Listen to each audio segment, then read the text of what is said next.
ಬಂಧಿತ ಆರೋಪಿ ಪ್ರಜ್ವಲ್ ರೇವಣ್ಣ ನಾಳೆ ಜೈಲಿಗ ಅಥವಾ ಕಸ್ಟಡಿಗ ಅನ್ನೋದು ಸಹಜವಾಗಿ ಈಗಿರುವಂತ ಪ್ರಶ್ನೆ ಆಗಿದೆ. ಸಂತ್ರಸ್ತ ಮಹಿಳೆಯರ ಹೇಳಿಕೆ ಆಧಾರದ ಮೇಲೆ ಪ್ರಜ್ವಲ್ ವಿಚಾರಣೆಯನ್ನ ಮಾಡಲಾಗುತ್ತೆ. ಬಳಿಕ ಸ್ಥಳ ಮಹಜರು ಮಾಡೋಕೆ ಕಸ್ಟಡಿಗೆ ಪಡ್ಕೊಳ್ಳಲಾಗುತ್ತೆ.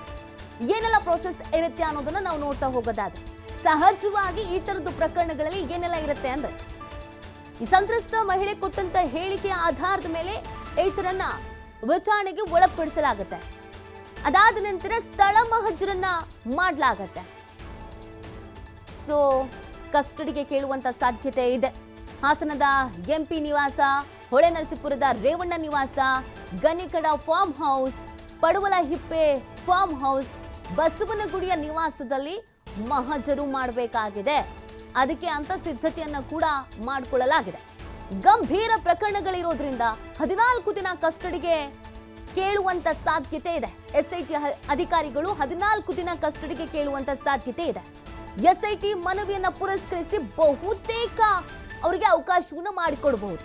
ಎಸ್ಐಟಿ ಕಸ್ಟಡಿಗೆ ನೀಡುವಂತ ಸಾಧ್ಯತೆ ಇದೆ. ನೋಡಿ, ಸಾಮಾನ್ಯವಾಗಿ ಈ ತರದ ಪ್ರಕರಣದಲ್ಲಿ ಜಾಮೀನು ಕೋರುವಂತ ಅವಕಾಶ ಆರೋಪಿಗಿರುತ್ತೆ. ಆದರೆ ಈತ ಸುಮಾರು 35 ದಿನ ಪ್ರಕರಣದಲ್ಲಿ ಯಾವುದೇ ರೀತಿಯಾಗಿ ತನಿಖೆಗೆ ಸಹಕಾರವನ್ನ ಕೊಟ್ಟಿಲ್ಲ. ವಶಕ್ಕೆ ಪಡೆಯೋದಕ್ಕಿಂತ ಮುಂಚಿತವಾಗಿ ಜಾಮೀನು ಅರ್ಜಿಯನ್ನ ಸಲ್ಲಿಸೋದು, ಆ ವಿಚಾರಣೆ ನಡೆಸೋದು ನಾರ್ಮಲ್ ಆಗಿರುತ್ತೆ.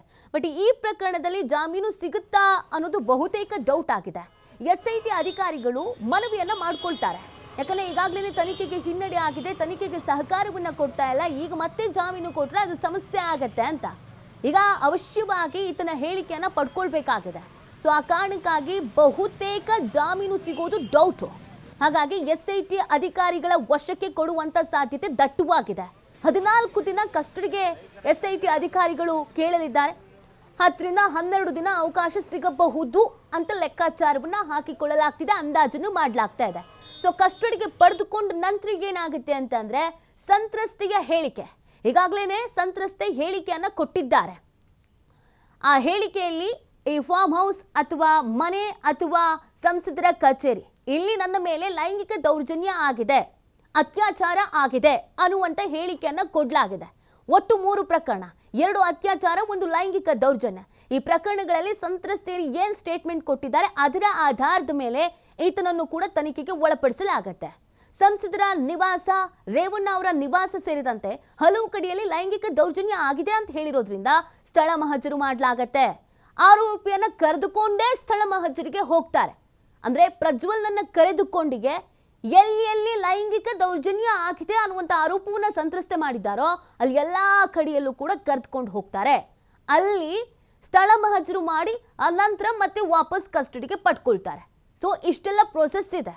ನಾರ್ಮಲ್ ಆಗಿ ಯಾರೇ ಅತ್ಯಾಚಾರ ಅಥವಾ ಲೈಂಗಿಕ ದೌರ್ಜನ್ಯ ಮಾಡಿದ್ರು, ಅವ್ರ ಮೇಲೆ ಕೇಸ್ ಆಗಿದ್ರು, ಈ ಥರದ ಪ್ರೋಸೆಸ್ಗಳು ಇರುತ್ತೆ.